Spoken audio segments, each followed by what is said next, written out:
పరిశుద్ధ లేఖన భాగంలో నుండి వాక్యాన్ని చదువుకుందాము. తిమోతికి రాసినటువంటి మొదటి పత్రిక 4వ అధ్యాయము 12వ వచనంలో 3వ లైన్ మనం చదివితే, అపోస్తలుడైనటువంటి పౌలు తిమోతికి పత్రిక రాస్తూ 4వ అధ్యాయము 12వ వచనంలో 3వ లైన్లో విశ్వాసులకు మాదిరిగా ఉండుము అనేటువంటి మాట చెప్పడం జరిగింది. అపోస్తలుడైనటువంటి పౌలు గారు తిమోతికి లేఖ రాస్తూ, నీవు ఎలా ఉండాలి అని అంటే, విశ్వాసులకు ఒక మాదిరిగాను ఉండాలి అని రాశాడు. తిమోతికి రాసినటువంటి మొదటి పత్రిక 4వ అధ్యాయం 12వ వచనాన్ని మనం చదువుతుంటే, విశ్వాసులకు మాదిరిగా ఉండుము అని పౌలు గారు తిమోతి గారికి చెప్పడం జరిగింది. విశ్వాసులకు ఎలా మాదిరిగా ఉండాలి అనేది మనం ఆలోచన చేస్తే, ఎలా మాదిరిగా ఉండమని దేవుడు మనతో చెప్తున్నాడు అనే విషయాన్ని మనం పరిశీలన చేస్తే, ఇదే తిమోతికి రాసినటువంటి మొదటి పత్రిక 4వ అధ్యాయం 12వ వచనంలో 2వ లైన్లో, ఇదిగో ఎలా విశ్వాసులకు మాదిరిగా ఉండాలంటే, మాటలోను, ప్రవర్తనలోను, ప్రేమలోను, విశ్వాసములోను, పవిత్రతలోను విశ్వాసులకు మాదిరిగా ఉండాలి. తిమోతికి లేఖ రాస్తూ అంటున్నాడు, ఇదిగో నువ్వు ఎవరైతే దేవుని నమ్ముకుని విశ్వాసులుగా దేవుని యొద్దకు వచ్చారో, ఆ దేవుని యొద్దకు వచ్చినటువంటి వారందరికీ నువ్వు ఎలా ఉండాలంటే ఒక మాదిరిగా ఉండాలి. బాగా గమనించండి, మనము దేవుని దగ్గరికి ముందుగా వచ్చాము, దేవుని ముందుగా విశ్వసించాము, దేవుని మనం నమ్ముకున్నాము. మనం నమ్ముకున్నటువంటి మనము వెనకాల వచ్చిన వారికి మనం ఏం చేయాలంటే, మనము వారికి ఒక మాదిరి చూపించాలి. ఏ మాదిరి చూపించాలి? యేసుక్రీస్తు వారు ఎలా మనకు చెప్పారో, లేదా పౌలు గారు ఎలా చెప్పారో వాటిని వారికి చూపించాలి. ఏ విషయంలో మాదిరి చూపించాలి అంటే, మాటల విషయంలో, ప్రవర్తన విషయంలో, ప్రేమ విషయంలో, విశ్వాస విషయంలో, పవిత్రత విషయంలో మనం వారికి మాదిరి చూపించాలి. అంటే మన మాటలు ఎలా ఉండాలి? రక్షణ పొందని వారి ఎదుట మన మాటలు ఎలా ఉండాలని అంటే, దుర్భాష మాట్లాడుతూ, సరసొత్తులు మాట్లాడుతూ, అదే అలోపాలాలు మాట్లాడుతూ, అదే అనేక రకాలుగా ఆ దుర్భాష మనం చూసామనుకోండి, అతడు వెనకాల వచ్చినటువంటి వ్యక్తి ఎప్పుడో దేవుణ్ణి నమ్ముకున్నాను అంటున్నాడు, మాటే సరిలేదు, దేవుణ్ణి నమ్ముకున్న వాళ్ళు ఎలా ఉంటారా అనేటువంటి ఆలోచనలోనికి వారు వెళ్ళిపోతారు. కాబట్టి ముందుగా వచ్చినటువంటి తిమోతితో మాట్లాడుతూ, నీ వెనక వచ్చినటువంటి వారు ఎవరైతే ఉన్నారో వారందరి విషయంలో నువ్వు ఎలా ఉండాలంటే, మాటలో చాలా జాగ్రత్తగా మాట్లాడాలి. నీ ప్రవర్తన, నడకలో కానీ, చూపులో కానీ, అలాగే నువ్వు ప్రవర్తించే ప్రవర్తన చాలా జాగ్రత్తగా ఉండాలి. ఎదటి వారిని ప్రేమించే విషయంలో నువ్వు ఎలా ఉండాలంటే, క్రీస్తు ప్రేమ నీలో ఉండాలి. అలాగే విశ్వాస విషయంలో నువ్వు ఎలా ఉండాలంటే, అది ఖచ్చితమైనటువంటి విశ్వాసం. అంటే షడ్రకు, మేషకు, అబేద్నెగోకు ఉన్నటువంటి విశ్వాసం, అలాగే దానియేలు గారికి ఉన్నటువంటి విశ్వాసం, అలాగే 12 ఏండ్ల నుండి రక్తస్రావం చూడండి, స్త్రీ కలిగినటువంటి విశ్వాసం, శతాధిపతి చూడండి, నీ విశ్వాసం గొప్పది అనేటువంటి అలాంటి విశ్వాసం. అంటే విశ్వాసంలో తొలగిపోకుండా నీ విశ్వాసం. పవిత్రత అంటే ఎటువంటి కలంకము, ఎటువంటి మచ్చ మన జీవితంలోనికి రాకుండా ఉండడం. దీన్ని ఏమంటున్నాడంటే, ఇది వారికి నువ్వు ఒక మాదిరిగా చూపించు అంటున్నాడు. ఇప్పుడు మరి పౌలు గారు మాదిరిగా చూపించు అనేటువంటి పౌలు గారు ఆయన ఎలాగున్నారు అనేది మనం చూస్తే ఒక మాట చదువుదాము. పరిశుద్ధ లేఖనంలో నుండి పౌలు గారు ఏమంటున్నారు అన్నది మనం చూడగలిగితే తిమోతికి రాసినటువంటి మొదటి పత్రికలోనే మొదటి అధ్యాయము 16వ వచనం చదివితే, ఆయనను నిత్య జీవము నిమిత్తము తన్ను విశ్వసింపబో వారికి నేను మాదిరిగా ఉండులాగున యేసుక్రీస్తు తన పూర్ణమైన దీర్ఘశాంతమును ఆ ప్రధాన పాపినైన నాయందు కనిపరిచినట్లు నేను కనికరింపబడింది. ఇప్పుడు ఈయనంట విశ్వసించబో వారికి అంటే కొత్తగా వచ్చేటటువంటి వారు ఎవరైతే ఉన్నారో వారందరికీ నేను ఒక మాదిరి చూపించినట్లుగా ఆయన అంటున్నాడు. నిత్య జీవము, ఆయనను నిత్య జీవము నిమిత్తము తన్ను విశ్వసింపబో వారు ఎవరైతే ఉన్నారో వారికి నేను మాదిరిగా ఉండినట్లుగా ఆ ప్రధాన పాపినైన నాయందు కనికరపడినట్లు నేను కనికరింపబడుతుంది. ఇప్పుడు దేవుడు ఏం చేశాడనంటే, విశ్వసింపబో వారికి నేను ఒక మాదిరి చూపించాలని ఒక మాదిరిగా ఉంచాడు. అందుకని నేను ఎలా ఉన్నానంటే, క్రీస్తును మాదిరి తీసుకుని ఆ క్రీస్తు మాదిరితో నేను నడుచుకున్నాను. నేను మాటలో, ప్రవర్తనలో, ప్రేమలో, ఆ విశ్వాసంలో, పవిత్రతలో ఏ మాత్రము ఆ క్రీస్తుకు అవమానం కలగకుండా నేను ఏం చేస్తున్నానంటే నడుచుకుంటున్నాను.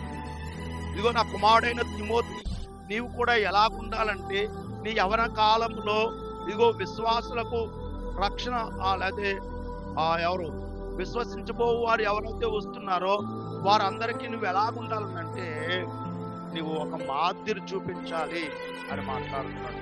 ఇంకా మనం చూడగలిగితే యాకోబు గారు రాసినటువంటి పత్రిక 5వ అధ్యాయము 10వ వచనం కూడా ఒక మాట చదవగలిగితే, యాకోబు గారు రాసినటువంటి పత్రిక 5వ అధ్యాయము 10వ వచనం, నా సహోదరులారా,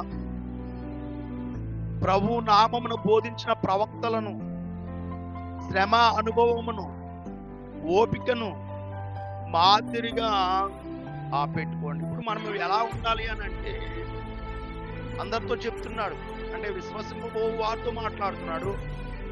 తిమోతితో పౌలు గారు మాట్లాడినట్లుగా ఇప్పుడు ఈరోజు మనతో ఆ దేవుడు మాట్లాడుతూ ఒకటి మాటలోను, పవిత్రతలోను అండ్ విశ్వాసంలోను, ప్రేమలోను అండ్ ఎలాగైతే ఆ విశ్వాసులకు మాదిరిగా ఉండమంటున్నాడో అలాగే ఇక్కడ కూడా ఏమంటున్నాడు అంటే 10వ వచనంలో, ఆ సహోదరులారా, ప్రభు నామమున బోధించిన ప్రవక్తలను శ్రమ అనుభవమునకును ఓపికకును మాదిరిగా పెట్టుకోండి. వాళ్ళ శ్రమ అనుభవాలు, వారి శ్రమలో ఎలా బ్రతికారు వారి అనుభవాన్ని మన అనుభవంగా తీసుకోవాలి. వారి శ్రమలో ఎంత ఓపిక కలిగి ఉన్నారు. కష్టాలు వస్తాయి రావాలి, వస్తాయి. వచ్చినప్పుడు వాళ్ళకి వచ్చినాయి రాలేదా? వచ్చినాయి. ఆ కష్టాల్లో ఎలా ఉన్నారు వాళ్ళు? ఆ కష్టాల్లో ఎలా జీవించారు? ఎలాగున్నారు? ఎలా నడుచుకున్నారు? ఎలా ప్రవర్తించారు? ఎంత విశ్వాసం కలిగి ఉన్నారు? ఎంత ప్రేమ కలిగి ఉన్నారు? అంటే ఎంత ఓర్పు కలిగి ఉన్నారు? ఇంకా వారి శ్రమ అనుభవాన్ని మీరు ఎలా తీసుకోవాలంటే ఒక మాదిరిగా తీసుకోనండి అని మాట్లాడారు. వారి శ్రమ అనుభవమును ఓపికను మాదిరిగా పెట్టుకునుడి అంటున్నాడు. సహించిన వారిని ధన్యులను కూర్చున్నాం కదా. మీరు యోబు యొక్క సహనమును గురించి వింటిరి. ఆయన ఎంతో జాలియు కనికరమును గలవాడని మీరు తెలుసుకుని ఉన్నారు. అంటే శ్రమ అనుభవాల్లో ఒక యోబుని తీసుకోవాలి. మీకు శ్రమలు వచ్చినప్పుడు, కష్టాలు వచ్చినప్పుడు, ఇబ్బందులు కలిగినప్పుడు ఇదిగో ఒక యోబు మాదిరిని తీసుకోండి. మీరు యోబు మాదిరిని తీసుకుంటే యోబు ఎలా ఉన్నాడు? యోబుకు వచ్చినటువంటి కష్టం భూలోకంలో ఏ మనిషికైనా కలుగుతుందా అంటే ఎవరికైనా కలుగుతుందా అంటే ఎవరికి కలగదేమో. యోబుకు వచ్చినటువంటి కష్టాలు ఒళ్ళంతా పురుగులతో నిండిపోయింది. తన కుమారులు చచ్చిపోయారు, కుమార్తెలు చచ్చిపోయారు, ఇంకా ఆస్తి తగలబడిపోయింది అండ్ పశువులు పోయినాయి, మొత్తం వారి ఆస్తి అంతా పోయింది.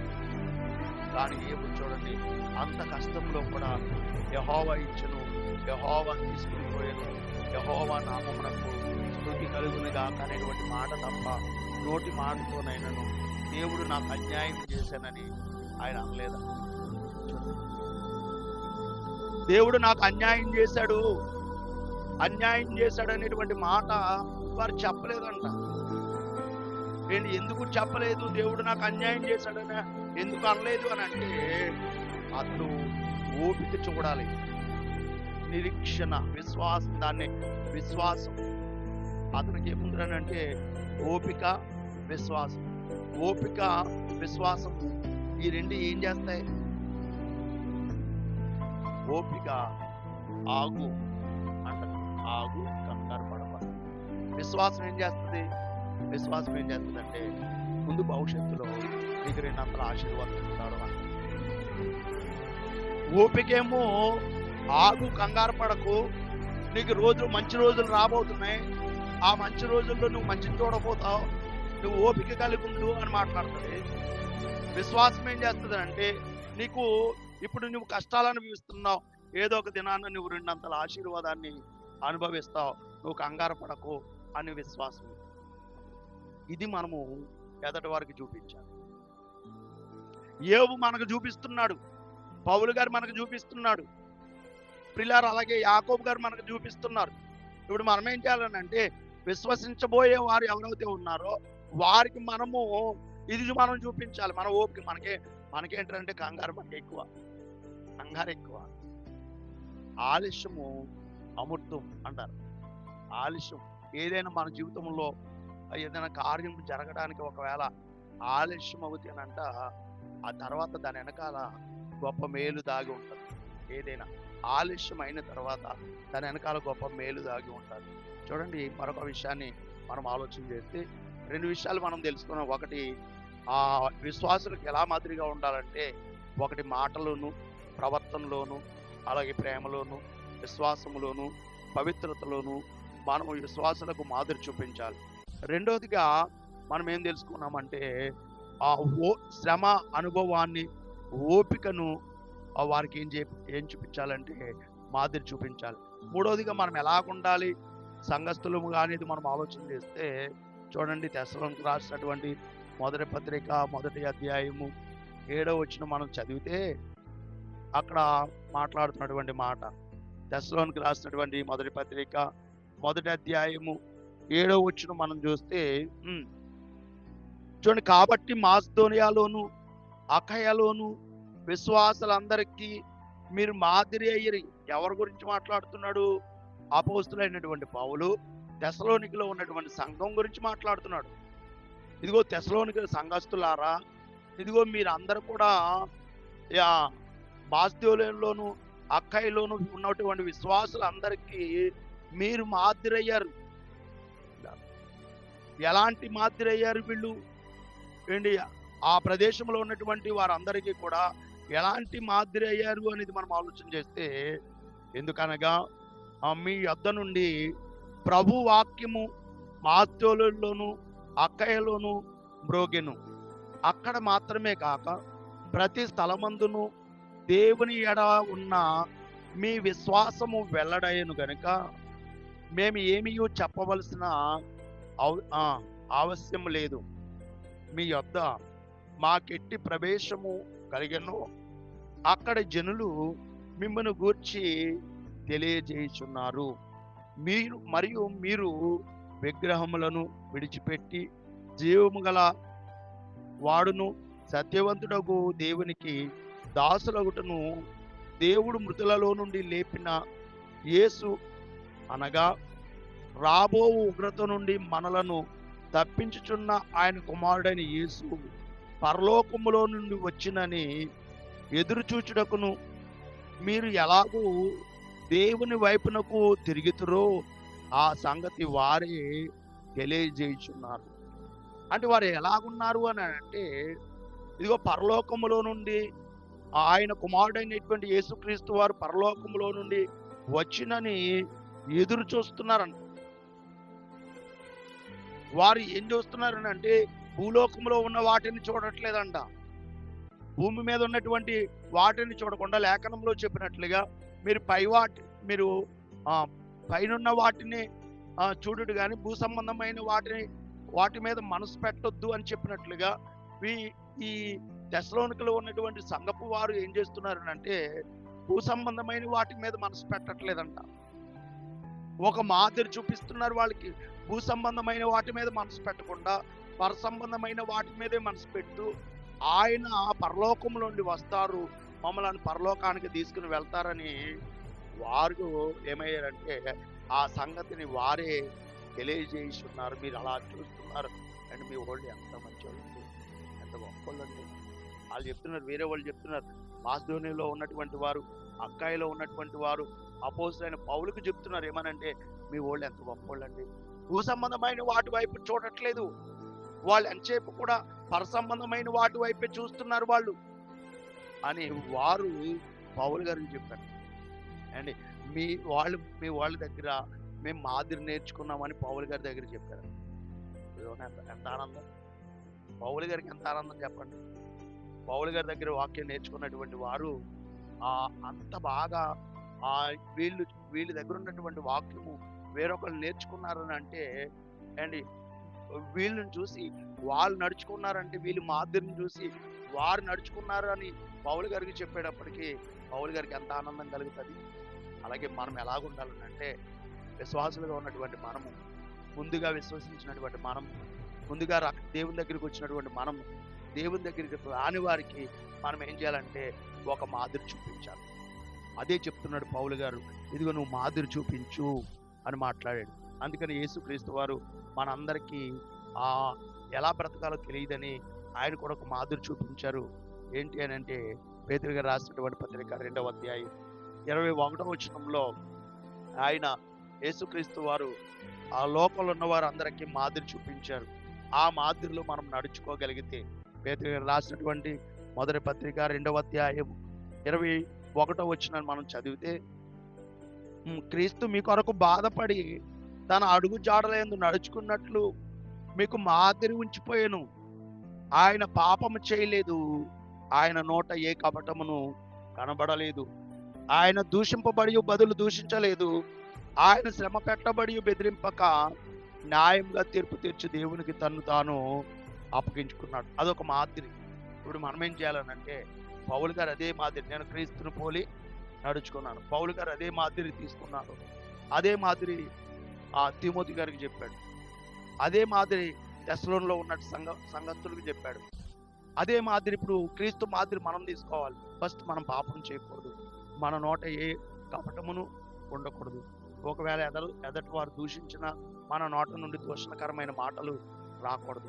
ఒకవేళ ఎదటి వారు మనం శ్రమ పెట్టినా మనం వారిని బెదిరించక, లేకపోతే వారిని దూషించక వారి కొరకు మనం ప్రార్థన చేయాలి. ఇలాంటి మాదిరి మనము ఎప్పుడైతే మనం తీసుకోగలుగుతామో అప్పుడు మనం ఏమవుతామంటే ఎదటి వారిని రక్షణలోనికి మనం తీసుకురాగలుగుతాం, ఎదటి వారిని పరిశుద్ధతలోని తీసుకురాగలుగుతాం, మార్పులోనికి తీసుకురాగలుగుతాం. కాబట్టి చివరిగా నేను చెప్పబోయే విషయం ఏంటంటే, ఇలా మనం జీవించాలంటే ఎవరి వైపు చూస్తే మనం జీవించగలుగుతామంటే, చూడండి చివరికి ఒక మాట, ఏప్రిల్కి రాసిన పత్రిక 12వ అధ్యాయం 2వ వచనంలో ఆయన చెబుతూ ఎవరి వైపు చూడాలి అలా మనం జీవించాలని అంటే, 2వ వచనం, మేఘము వలె మనల్ని ఆవరించినందున, చూడండి మనము కూడా ప్రతి భారమును సులువుగా చిక్కులు పెట్టు పాపము నుండి విడిచిపెట్టి విశ్వాసమునకు కర్తయు దానిని కొనసాగించు వాడైన యేసు వైపు చూచుచు మన ఎదుట ఉంచబడిన పందెంలో ఓపికతో పరిగెడుదుము. చూడండి మనం ఏం చేయాలంటే, మనము యేసుక్రీస్తు వారి విశ్వాసమునకు కర్తయు దానిని కొనసాగించేవాడైన యేసు వైపు చూడాలి. యేసు వైపు చూస్తే ఆయన మాదిరి మనకు కనపడుతుంది. పౌలు గారి వైపు చూడాలి, పౌలు గారిని చూస్తే ఆయన మాదిరి మనకు కనపడుతుంది. తిమోతిని చూడాలి, తిమోతిని చూస్తే ఆయన మాదిరి మనకు కనపడతాడు. ఏబు గారిని చూడాలి, ఏబు గారిని చూస్తే ఆయన మాదిరి మనకు కనపడతాడు. అందుకని అంటున్నాడు, విశ్వాసమునకు కర్తయు దానిని కొనసాగించేవాడైన యేసు వైపు చూచుచు మన ఎదుట ఉంచబడిన పందెములో ఓపికతో మనం పరిగెట్టాలి. ఎప్పుడైతే మనం ఎలా ఉంటామో అప్పుడు దేవుడు మనకి మంచి జీవితాన్ని ఇస్తాడు. తిమోతి నా కుమారుడైన తిమోతి, ఇదిగో నీవు విశ్వాసులకు మాదిరిగా ఉండు అని చెప్పినట్లుగా మనము కూడా మనం విశ్వసించిన మనము ఎదటి వారికి మాదిరిగా ఉంటే, ఇదిగో మీ అమ్మాయిని చూసి నేర్చుకున్నానని నేను అన్నారనుకోండి, అంత సంతోషం. మీ తండ్రులు పండగ చేసుకుంటారు, మా అమ్మాయిని చూసి నేర్చుకున్నావా ఏంటి అనంటే, మీ అమ్మాయి మాటను చూసి నేర్చుకున్నాను నేను కూడా అలా మాట్లాడాలి. మీ అమ్మాయి ప్రవర్తన చూసి నేను నేర్చుకున్నాను మీ అమ్మాయి ప్రవర్తనలాగా నేను ఉండాలని. మీ అమ్మాయి ప్రేమను చూసి నేను నేర్చుకున్నాను మీ అమ్మాయి ప్రేమలాగా నేను కూడా అలా ఉండాలని. అండి మీ అమ్మాయి పవిత్రతను చూసి నేను నేర్చుకున్నాను అలాంటి పవిత్రత కలిగి నేను ఉండాలని. ఒకవేళ కనుక ఎవరైనా మీ తల్లిదండ్రుల దగ్గర చెప్పారనుకోండి, ఆవిడ మీ తల్లిదండ్రులకి ఎలా ఉంటుంది? చాలా ఆనందంగా ఉంటుంది. అలాగే మనల్ని బట్టి మా పాస్టర్ గారిని చూసి నేను నేర్చుకున్నాను అని నేను కూడా మీ కంటికి నేను కూడా అలా కనిపించాను. కాబట్టి మనం అందరం కూడా విశ్వసించబోయే వారికి, నిత్య జీవము నిమిత్తం విశ్వసించబోయే వారికి మనందరం కూడా ఒక మాదిరిగా ఉండేలాగా మన జీవితాలను మలుచుకుని ఎదుటి వారికి ఒక మాదిరి మనం చూపిద్దాం. అలాంటి మాదిరి మనందరం ద్వారా అనేకులు గ్రహించి వారందరూ ఒక క్రీస్తులోనికి రావడానికి పరిశుద్ధాత్మ దేవుడు మనకు మన కుటుంబాలకు సహాయం చేయడం. ప్రార్థన చేద్దాం. ప్రార్థన చేసుకుంటున్నారా? ప్రతి ఒక్కరు కూడా ప్రార్థన చేసుకుని ప్రారంభించవలసిందిగా ప్రభుత్వం ప్రార్థన. మహాకనికరం కలిగినటువంటి మా ప్రియ పరలోకపు తండ్రి, మీ శ్రేష్టమైన ఘనమైన అత్యున్నతమైనటువంటి నామమునకు స్తోత్రములు కృతజ్ఞతాస్తుతులు చెల్లిస్తున్నాం ప్రభువా. మీ మహాదయలో మహాకృపలో గడిచిన దినమంతా కూడా ఎంతగానో మమ్మలను కాచి కాపాడి మీరు ఎక్కడ చెట్టు భద్రపరిచి మంచి ఆరోగ్యమును ఆవిష్కారమును మాకు అనుగ్రహించిన విధానాన్ని బట్టి మీకు వందనాలు స్తోత్రాలు తండ్రి. ప్రభువా, నా ప్రియ బిడ్డలను జ్ఞాపకం చేసుకోండి. ఈ దిన జీవితాన్ని ప్రారంభించడానికి బిడ్డలు సిద్ధపడుతుండగా వారి పనిలో, ప్రయాణాల్లో, వ్యాపారాల్లో, ఉద్యోగాలు తోడుకుని సాయం చేయండి ఆయన. ఉదయాన్నే లేచి వలలు వేసుకుని పట్టుబడికి వెళ్ళే బిడ్డలు, ప్యాకింగ్కి వెళ్ళే బిడ్డలు, పెయింటింగ్కి వెళ్ళే బిడ్డలు, టాపీ పనికి వెళ్ళే బిడ్డలు, రైల్వే పనికి వెళ్ళే బిడ్డలు, హైవే పనికి వెళ్తున్న వారు, కంపెనీకి, ఫ్యాక్టరీకి, హాస్పిటల్స్కి, ఉద్యోగాలకు, వ్యాపారాలకు, ఎలక్ట్రిషియన్ పనికి వెళ్తున్న వారు, హోటల్ పనికి వెళ్తున్న వారు, డ్రైవింగ్ పనికి వెళ్తున్న వారు, ఇంకా అనేకమైన పనులకు వెళుతుండగా వారందరికీ మీకు ఆపుదల భద్రత వారికి అనుగ్రహించండి ఆయన. వారి పనిలో, ప్రయాణాలను మీరు తోడుకొని సాయం చేయండి అని ఎవరికి ఎటువంటి ఇబ్బంది లేకుండా మీకు ఆపుదల భద్రత నా ప్రియ బిడ్డలందరికీ అనుగ్రహించండి. అలాగే నాయన, నా ప్రియ బిడ్డలు నాయన ఉదయాన్నే లేచి నేను చెల్లిమే కాళ్ళు ఉంటున్న వారు, చెల్లిమే పనికి వెళుతున్న వారు ఉన్నారు, చెల్లిమే కాళ్ళు ఉంటున్న వారు, చెల్లిమే పనికి వెళుతున్నారు, మీకు ఆపుదల భద్రత వారికి అనుగ్రహించండి. చెరువులు చేస్తున్న వారు ఉన్నారు, చేపల చెరువులు, రొయ్యల చెరువులు చేస్తుండగా అవన్నీ కూడా సమృద్ధిగా పాలించడానికి మీకు చూపించండి ఆయన.